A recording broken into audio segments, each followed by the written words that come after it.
People love a good magic show in Vegas. They love them some Harry Potter. They watch shows growing up like Sabrina the Teenage Witch and Charmed. And they even celebrate Halloween dressing up like a devil or some sort of like demon or witch. But they hate it when Black women say they're a witch. They hate that. They hate it. And I want to know why. And so we're going to tap into it. Today, we're talking about my spirituality. And there's a couple themes around my spirituality that will come up throughout the power portal because the most important part of my identity is my spirituality. The most important part. And so I'm like, I can't go any further in the power portal without making that clear, right? Opening up with people's disdain for using the word witch and or conjurer. There's so much negative connotation to it, to the term, that, I really think about the stigma, right, that comes along with it. And so we'll get into that. We'll get into the history. For me, my history, meaning how I have, evolved along my spiritual journey and all of that. Okay. But like I said, this podcast covers a lot of the themes, that I'll get into in a more deeper way. But I grew up, growing up Haitian in Brooklyn in the late 80s and 90s it was very interesting because I lived in an environment with other Black people. So they were a lot of Black Caribbean people, a lot of Black African people from Nigeria and from Ghana and from Sierra Leone. Like, you know, that was my upbringing. That was who I was surrounded by. So when I think about that and I think about how growing up for me was so challenging because being Haitian automatically meant that I was accused for practicing voodoo or voodoo, if people really know the vibes. And I say accused because that's what it felt like. It felt like I was on trial. Like I have instances in my childhood where children would carve with keys how much they hated me on my front gate. The level of teasing. And it was so interesting because that's a religion. Let me be very clear. Like voodoo is a religion. And while it comes from, because this is not going to be a history lesson because people got to do their own work, okay? But while it has a lot of roots and foundations in different parts of Africa, people all over the world practice variations of it. It is an indigenous religion, right? One that really taps into nature, that taps into the elements. It's very spiritual and yet very demonized, very villainized, and all of that is rooted in anti-Blackness. So when I talk about being accused, one, I didn't know what voodoo was growing up. I did not know. In my childhood, what I did know was that I was Catholic. What I did know was that at 8 years old, I had to wear a white dress with a veil and some white shoes, and I have my Holy Communion, and my church name is Saint Teresa. So my middle name, if anybody knows, if you know, get your communion, you do your Holy Communion, and then a couple years later, you can do your confirmation and you get a saint name. Like, come on, that's what I knew. I knew being Catholic. And so to be accused of something that I genuinely did not know of by name, I really didn't know what they were talking about because I was like, I don't know what you mean. I have a rosary and I pray the rosary. I say the Our Father. Like I go to church every Sunday. Like I'm in the Junior Legion of Mary. I don't even get why I'm being accused of these things. And I have so much hate. But y'all, when I really think about it, truly, and I think about what people can, consider witchcraft and what they consider a conjure, right? Jesus showed up to a party and turned water into wine. Come on. Come on. Being Catholic is so interesting because it's the incense, understanding that smoke is clearing and fire is clearing. It's the holy water that they throw over your head when the priests are coming down. It's the representation of the blood and body of Christ through the wafer and the grape juice. It's the candle lighting. It's the chanting prayers with the rosary. Come on now. It's the praying to the saints who were once living and now have gone, and we honor them. Come on, ancestor veneration. Come on, dying and coming back. Come on, fasting and getting downloads. I mean, need I say more? And so when I think about the connection of me growing up Catholic, when I think about the connection of me being from the hood, which means that if someone dies, there are candles, balloons, stuffed animals, pictures of them on a little corner. That sounds like an altar. It's when someone dies in the hood and they throw out a little liquor, pour out a little liquor on the floor. That's libations. And you realize that Black culture and African culture is embedded and is like, and folks are actually more spiritual in that kind of cultural way than an actual religious institution. And that you don't actually need to go into a building to gather in a building and practice your spirituality. That you can go outside and walk amongst the trees and pray. That you and your friends coming together and sharing your vision for the year, vision boarding, that you and your friends coming together and expressing gratitude and appreciation and intention setting for a holiday that you've now reclaimed. Like, that's a gathering. That's church. So I'm like, when I think about that, even though I didn't make an intentional ancestor altar into a reading that I got from Juju Bae, shout out to Juju Bae. I didn't, know about the intentionality that goes into an altar, right? In an ancestor altar until getting that reading from her over 5 years ago at this point. But I think about, even without knowing what it meant, how I honored ancestors all the time in my everyday life, in my upbringing, and just being Black. Like, it's a thing, like, it's a real thing. Yet it is so villainized. The same people who will point and call you a demon and call you a devil worshiper and call you all of these names will do things that causes harm. And I always wonder, like, okay, so who is the villain here? The person who gets angry at the person who conjures, the person who gets angry and says mean things, or the person who's just trying to heal themselves and find a connection to spirit? I think about the church, and I think about specifically the things that is said in the church, right? So if you're queer, just sex in general, sex before marriage is just very taboo, but especially being queer, right? Generally being taboo. And shout out to people who are queer inclusive and affirmative in their faith, right? But we know that generally speaking, that isn't the general way of going about things in the church.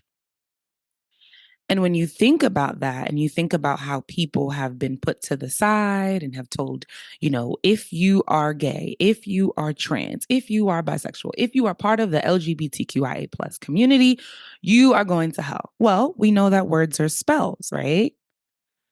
And so if our spirituality is supposed to allow us to tap into love of ourselves and love of others, then how can it simultaneously preach hate? How can it do that?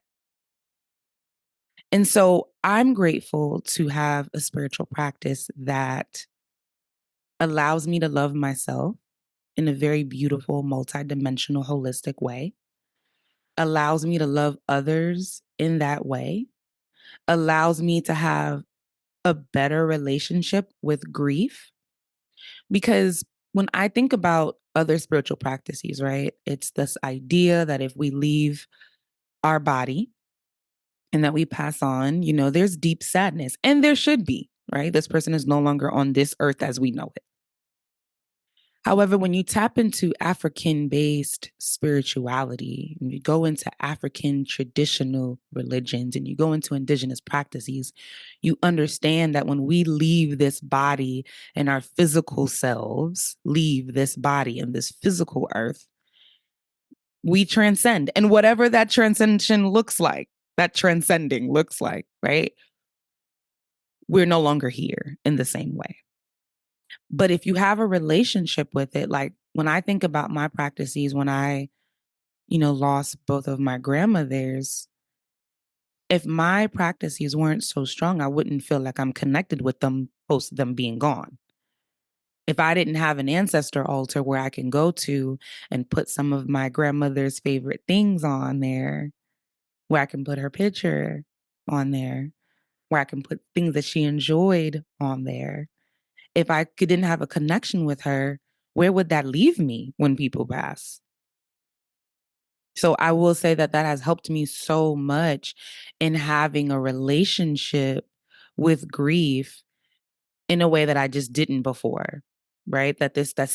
My spiritual practices and my spirituality allows space for expansivity in my thinking. And I think about also like when I was Catholic, I didn't have a choice. I did not have a choice. I was born into this religion. And I remember asking my mother if I wanted to go to different churches. I wanted to see how other people prayed, what different faiths were like. And she was like, nope, I tried other things and I've come back here. So I'm going to save you from that. You're going to just stay here, just remain Catholic. So I didn't go outside of the Catholic Church until I was in my 20s. And I was able to just kind of navigate what other churches kind of gave. But what these religious structures do is they create kind of like a very rigid structure. And so it doesn't really allow room for intuition. It doesn't allow room for spiritual downloads. It allows room for if you are on the pulpit, if you are someone in the church who people are like, okay, that is a person who can just, put some prophecy and just, speak over your life. If you're not a designated person, then you don't quote unquote have that power. And I'm like, wait a minute, we all got the juice. Like we all have the power to tap into the divine. You don't need to be at the pulpit, right? We don't need to go into a place where there's four walls. Like I said, we can go outside. We can go pray by the river. We can go pray when we go to the beach, and we can pray into the ocean and think about our ancestors in this way. Like we have access. And as a person who is very structured, I'm a Virgo, I love structure. I love how my creativity and my expansivity and my ability to be flexible is within my religion, right? Is within my spiritual practice. And I even take back the word religion because I don't really feel like while it's religious practices, it's not a system in the same way as we know religion. So it's like a personal relationship, and it's so grounding for me. And for me, when I call on my ancestors, my angels, God, it's giving, they're always there when I call and they are always on time. I feel very protected and safe in my spirituality, and I get to choose it every day. Like I said, I didn't get to choose being Catholic. I get to choose the way that I practice. I get to choose it every day. And if there's a day where I'm like, you know what, I want to fuse some biblical quotes because words are spells, and some of the words that are said and the way that they're phrased are very beautiful. Let's incorporate that today. Oh, I want to incorporate some crystals. I want to manifest and bring some things in. Let me use my crystals. Oop, I'm trying to do some self-love work. Ooh, let me get my herbs. Ooh, I want to release. Let me utilize the energy of the full moon. Ooh, I need a cleansing. So let me make sure I'm preparing a spiritual bath. I mean, it goes on where I feel the most protected and the most safe when I'm in my spiritual place.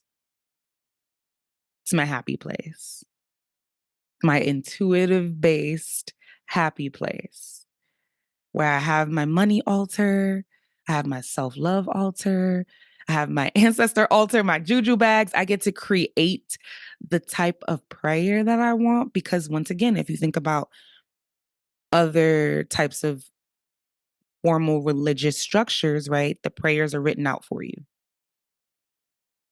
So, how powerful is it for you to create your own prayer? How powerful is that? To be able to call in the things that you want, to be a wordsmith to the things that you want to bring into your life.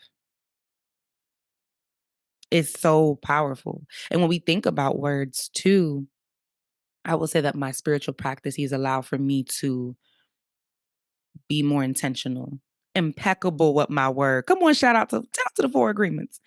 To be more impeccable with my word. To know that what I say about myself has the power to come true.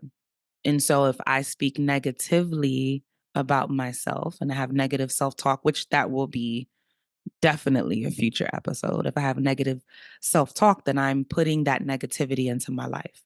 And then things happen and it's confirmation bias, right? And I'm like putting these things into my life. So if you grew up poor and maybe your bank account ain't looking like how you need it to look, how easy is it to be like, oh, I feel so broke? Instead of, I'm having a cash flow challenge today, but let me tell you how tomorrow about to be better. And it's not even about toxic positivity. It is recognizing where you are because I don't believe in being delusional. But I do believe in having a mindset shift that we have the power to do when we speak over our lives in a particular way. So it's turning up the volume of positivity and turning down the low vibrational thoughts. Right. I don't believe in like necessarily turning it off completely, but turning it down, like literally mixing and mastering and leveling what comes into our mindset. So like I said, instead of being like, I'm broke, I don't got it. It's rooted in today's a little tough, but it's gonna get better. And that's something that, for example, one of the things that I struggle with, because vulnerability is all up in the power portal. Okay. One thing that I struggle with is feeling like a confident driver. And when I was learning how to drive, and that's going to be definitely an episode about driving with anxiety. When I was learning how to drive, and I learned so late too. And there's so many layers to that. Later in life, right? If you think about if someone is able to get a license at 15, 16, and then you learn at 33, that's late. That's what I mean in the context of that. But I'm a New Yorker and I was like, it's okay. I learned how to drive late. It's all right. But, I got my license at 33 and now I'm 36 and I don't feel like I'm a confident driver as of the recording of this podcast. And so, how do I use my spirituality to get me through that? So, I took driving lessons, y'all, like a teenager. I took driving lessons. I took 9 driving lessons. Shout out to you, Coach Dan, and learned how to drive in that way. And I would use my spirituality. I would literally pour energy into my sneakers because don't that got to be on the brake and on the gas? I put energy into that. I would Reiki the steering wheel. I would wear particular things, certain head wraps, and have crystals in my head wraps.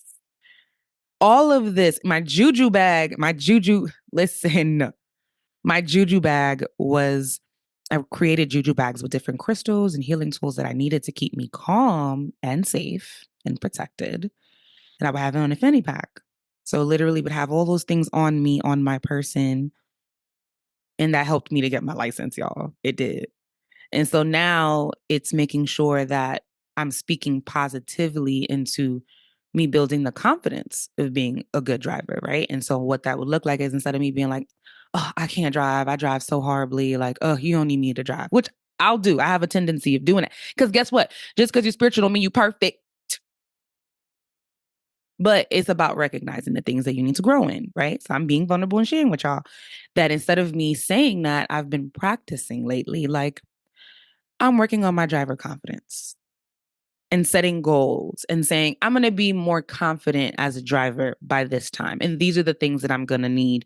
And this is the type of support that I'm going to need. And these are the ways that I'm going to build my confidence. What are the confidence crystals that I need to add to my Juju bag? That's what it is. It's about shifting your mindset. And let's get into, like having spiritual friends too, because as you navigate a life that centers spirituality, it's so important to have people in your life who also are on that same wave. If I'm talking to them about learning how to drive, right? If I'm talking to them about building my driver's confidence, if I'm talking to them about manifesting money that I need to support me on things that I need to do, right? In my life's path and my life's purpose. And I have friends who pour into me and they say, oh, I would love to send you some Reiki. Oh, these crystals are really good for you as you go into surgery. Oh, these candles are really great to burn when you're navigating some mental health challenges. So if you don't have people in your life who you can speak to about these things, it can feel really lonely, especially I mentioned right at the beginning of the episode that there's so many people who speak negatively when you say that you are part of an African traditional religion and you have African traditional indigenous spiritual practices. There's a lot of condemnation, there's a lot of negativity, there's a lot of things that people don't know about. And the media has villainized people who talks like this. So then you have people who actually do practice who say, no, I don't. I'm not a witch. I'm not a witch. But shout out to Juju Bae again, who coined the term that I heard, bad bitch witch, and has really shifted what a witch can look like and what a witch can sound like and what a witch means. And so when you have other witchy friends, like I went to my friend's wedding the other day, and the most beautiful honor was to set up an altar for her mom that passed and couldn't be there in physical body at the wedding. So she was there in spiritual body. How beautiful is that? And how beautiful it was to be asked, how beautiful it was to bring my spiritual practices to such a loving place. And so having friends who I can talk to about these things, friends who they can talk to, ask me questions and we talk about ways that our spirituality has helped us is beautiful. It's beautiful. And fun fact, let me tell y'all, quiet as it's kept, I have gotten so many DMs, text messages, and just people who have in person like been like, hey, I heard about that, I heard you talked about this crystal on the show. Like, I'm going through this. Like, what type of crystals would you support if I'm looking for a job? What type of crystals would you support if I'm going through something in my relationship? What kind of crystals did you use that you think would help support me as I navigate leaving this job? I mean, the same people who you think probably wouldn't have no question, they be having questions. And I'm grateful that I get to be the person in my generational lineup, the lineup that I get to be the one who speaks about it openly. Because I know that my ancestors, even though, like I said, y'all, I grew up in a Catholic household, there were things that I'm sure were being practiced in an indigenous way, but there was no connection to it as this being voodoo or this being quote unquote bad. It's just being spiritual. It's being cultural, just without the word witch because it's been so demonized and villainized. But Black people practice the things. So having spiritual friends, having spiritual community of like-minded people is really, really beautiful. So shout out to the spiritual friends. And if you don't have any and you're spiritual, get some. Get some. And as we wrap up the portal for today, as we shut it for today. I do want to kind of glide out in the piece of that. My spirituality does not make me perfect. While it can make me feel so grounded and so whole and so seen, it does not make me perfect. And I said perfect, okay, with a K at the end. Perfect. It don't make me perfect. I still pop off. And so the next episode, I'll be talking about that because I think that the conception that spiritual people are always zen and always peaceful, especially when there's so much coming at us, is just inaccurate for me. I'm the spiritual baddie, the bad bitch witch who will pop off if I need to. I don't have the stereotypical look of what people would think of when they think witch. I conjure, I make things happen. I'm not a scary person, but I will pop the fuck off. Okay. So, as much as I feel like it's so important to have a soft life and to have moments of being grounded, sometimes the power is also in popping off. So, more on that later. Thank y'all for listening to the Power Portal.